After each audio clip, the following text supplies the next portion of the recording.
भोपाल से खबर, जहां रामेश्वर शर्मा ने दिग्विजय सिंह के ट्वीट पर पलटवार किया है। दिग्विजय के शासनकाल पर सवाल उठाए हैं विधायक रामेश्वर शर्मा ने और कहा है कि दिग्विजय का शासन बाबर औरंगजेब के शासन के समान था। दिग्विजय के समय दंगाई शासन कर रहे थे, इसलिए दिग्विजय के समय दंगे नहीं हुए। हिंदुओं के मंदिरों पर कब्जा किया जा रहा था, सिमी का नेटवर्क फल फूल रहा था। दिग्विजय के शासन में हिंदुओं को बोलने और पूजा करने की इजाजत नहीं थी।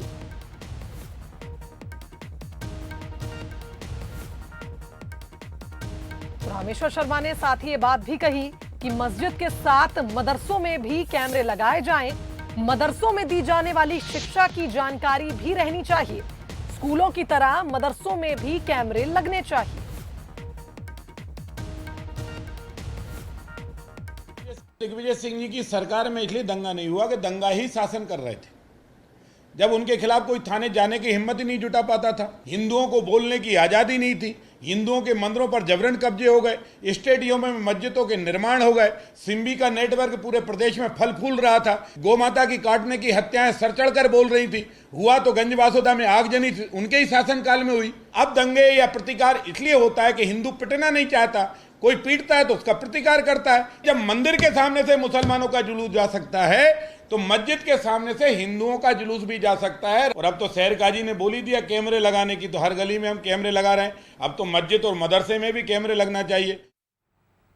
तो इस पूरे मामले पर क्या कुछ कहना है कांग्रेस का, ये भी आपको सुना देते हैं। माननीय दिग्विजय सिंह जी 10 साल सरकार में रहे। उन 10 सालों में एक भी सांप्रदायिक दंगा नहीं हुआ, और इसलिए नहीं हुआ, माननीय दिग्विजय सिंह जी इस बात को जानते हैं कि मुख्यमंत्री अगर न चाहे तब तक कोई दंगा सांप्रदायिक दंगा नहीं हो सकता, क्योंकि दंगे की जवाबदारी हर जिला एसपी और कलेक्टर की होती है। अगर उसको निर्देशित आदेशित किया जाए कि अगर आपके ज़िले में किसी भी तरह का कोई दंगा हुआ, फसाद हुआ, सांप्रदायिक दंगा हुआ, उसकी जवाबदारी आपकी होगी। लेकिन भारतीय जनता पार्टी पत्थर उछालकर कुर्सी पाना चाहती है, इसलिए ये सांप्रदायिक दंगों की होड़ सी लग गई है हर प्रदेश में, और ये बड़ा दुर्भाग्यपूर्ण है।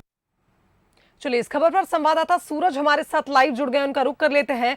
सूरज, दिग्विजय सिंह के इसके पहले के ट्वीट को अगर हम देखें, उस पर भी विवाद हुआ था। एक बार फिर जब ट्वीट किया है दिग्विजय ने और जिस तरह से उन्होंने बातें उसमें लिखी हैं, अब एक बार फिर सवालिया निशान दिग्विजय पर खड़े हो रहे हैं और रामेश्वर शर्मा ने भी पलटवार किया है। बिल्कुल शुभांगी, जिस तरीके से खरगोन की घटना हुई उसके बाद से, घटना के बाद जिस तरीके से राजनीतिक बयानबाजी का दौर चल रहा है, वही वजह है कि पहले दिग्विजय सिंह ने एक फ़ोटो ट्वीट किया जिसको लेकर सरकार ने आपत्ति जताई, और बाद में पता चला कि फ़ोटो बिहार का था, उस पर दिग्विजय सिंह के खिलाफ FIR हुई। उसके बाद लगातार दिग्विजय सिंह ट्वीट करते जा रहे हैं। आज एक फिर से ट्वीट किया है कि मेरे 10 साल के शासनकाल में एक भी दंगा नहीं हुआ है, और यदि मुख्यमंत्री ये घोषणा कर दें कि जिस जिले में दंगा होता है, कुछ फसाद होता है, तो उस जिले की जिम्मेदारी कलेक्टर और SP की होगी, तो एक भी स्थान पर कोई पत्थर नहीं चलेगा। शायद यही वजह है कि बीजेपी ने निशाना साधते हुए पलटवार किया है दिग्विजय सिंह पर, किस तरीके से उनके 10 साल के शासनकाल में चूंकि दंगाई शासन कर रहे थे, यही वजह है कि दंगा नहीं हुआ है।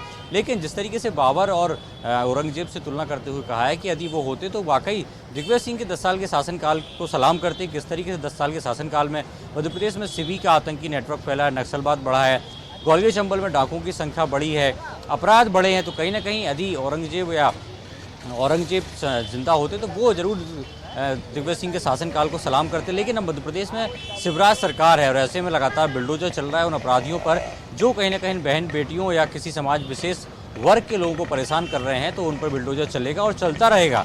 तो वहीं जो जिस तरीके से शहर काजी ने अपील की थी कि मस्जिदों पर कैमरे लगना चाहिए ताकि यदि कोई उपद्रव करता है तो वह उसके साथ जुटा पाएँ, उसको लेकर भी एक निशाना साधते हुए कहा है कि वाकई मस्जिदों के साथ साथ मस्जिदों में ही नहीं बल्कि मदरसों में भी कैमरे लगना चाहिए, ताकि शिक्षा के मंदिर में जिस तरीके से स्कूलों में कैमरे लगे हैं और पता हो चलता है कि किस तरीके की शिक्षा उनको दी जा रही है, ऐसे में मदरसों पर भी निगरानी होना चाहिए। और थर्ड आई जो पुलिस का सर्वेलेंस कैमरा है उससे उनको जोड़ा जाना चाहिए, ताकि ये पता चल सके कि मदरसों में भी किस तरीके की शिक्षा दी जा रही है। क्योंकि खास तौर से जिस तरीके से वो चाहते हैं कि मध्य प्रदेश में जो एक पहले माहौल था सद्भावना का, कि यदि मंदिर जब जुलूस निकलते थे नवरात्रि के तो मुस्लिम समुदाय के लोग फूल फेंका करते थे, फूल चढ़ाया करते थे, और जब मुहर्रम या ताजिए निकलते थे तो हिंदू समुदाय के लोग उसका स्वागत करते थे। तो वैसा ही स्वागत होना चाहिए, ना कि किसी घर से पत्थर फेंके जाने चाहिए। शुभांगी। बिल्कुल सही कहा सूरज आपने। और जिस तरह से इस मामले में अब लगातार सियासत बढ़ती जा रही है और विवादास्पद ट्वीट लगातार दिग्विजय सिंह कर रहे हैं, देखना होगा कि ये मामला आगे कहां पर जाकर थमता है, क्योंकि खरगोन हिंसा पर लगातार अपडेट्स भी आ रहे हैं, सीसीटीवी फुटेज भी आ रहा है। ऐसे में देखना होगा कि सियासी वार पलटवार कब थमेगा। बहुत धन्यवाद आपका तमाम बातचीत के लिए।